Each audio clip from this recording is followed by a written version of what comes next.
नमस्कार मेरे सभी किसान भाइयों और पशुपालक भाइयों को।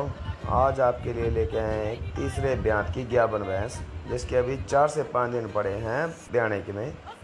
बहुत ही बढ़िया थन आर्डर क्वालिटी की, बहुत ही बढ़िया हाइट लेंथ की भैंस है, बहुत ही शानदार, जिसका सेकंड टाइम के अंदर मिल्क रिकॉर्ड 17 से 18 लीटर का रह चुका है जी। उम्मीद की जा सकती है कि इस बार 20 लीटर के प्लस दूध चले। बहुत ही शानदार, बहुत ही बढ़िया हाइट लेंथ, बहुत ही बढ़िया आर्डर, बहुत ही बढ़िया थन क्वालिटी की भैंस है।